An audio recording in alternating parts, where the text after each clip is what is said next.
Գորաշկն ամեն օր ուղերձների շարք։ Ընդունի՛ր Քրիստոսի լույսը։ Երբևէ գնացե՞լ ես արևածագ դիմավորելու։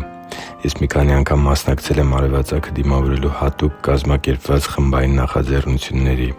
Հիշում եմ, առաջին անգամ իմ դպրոցի ավարտական երեկոյից հետո էր, հաջորդ առավոտյան։ Մի քանի անգամ էլի եկեղեցու կազմակերպած մանկապատանեկան ճամբարի ժամանակ եմ մասնակցել արևածագը դիմավորելու արշավների։ Եթե անգամ արևածագը դիմավորելու համար հատուկ կազմակերպված նախաձեռնությունների չես մասնակցել, ապա հաստատ քո կյանքում եղած կլինեն այնպիսի օրեր, երբ արևածագից շուտ ես արթնացել ու հիացել արշալույսի զարմանահրաշ տեսարանով։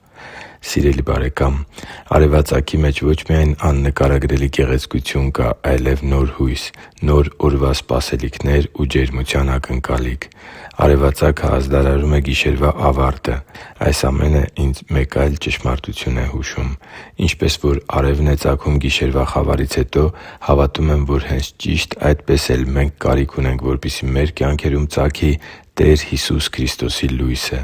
Նա ասել է. «Ես եմ աշխարհի լույսը. ով իմ հետևից գա, նա խավարի մեջ չի քայլի, այլ կյանքի լույսը կընդունի»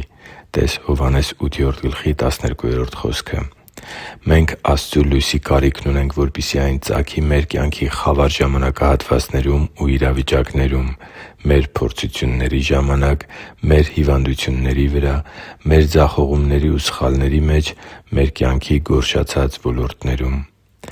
Մենք Քրիստոսի լույսի կարիքն ունենք նույնիսկ այնտեղ, որտեղ մենք այդ լույսից խուսափում ենք։ Նրա լույսը պետք է կարողանա թափանցել այն տեղերը, որոնք մենք հաճախ գաղտնի ենք պահում Աստծուց, քանի որ վախեր ունենք այդ ամենը խոստովանելու և լույսի մեջ բերելու հարցում։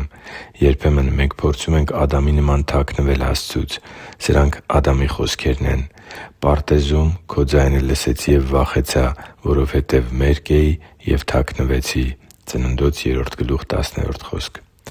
Աստծու համար թանկ ու սիրելի՛ զավակ, թույլ տուր, որպեսզի Քրիստոսի լույսը ծագի քո կյանքի յուրաքանչյուր ոլորտում, նույնիսկ այն ոլորտներում, որտեղ խավարն ամենաթանձրն է։ Մի՛ վախեցիր։ Այդ լույսը սնուցող է և վերականգնող։ Եվ եթե այն երևացնում է որոշ անմաքրություններ ու աղտոտություններ, ապա դա այն պատճառով է, որ Աստված ցանկանում է մաքրել քո սիրտն ու մտքերը։ Նա ցանկանում է սուրբ ու անբիծ դարձնել քեզ։ Գուցե Նա լույսի մեջ բերի քո կյանքի դառնությունը, նախանձը, չներելը կամ վրեժխնդրությունը։ Պարզապես խնդրի՛ր Տիրոջը, որպեսզի Նա ների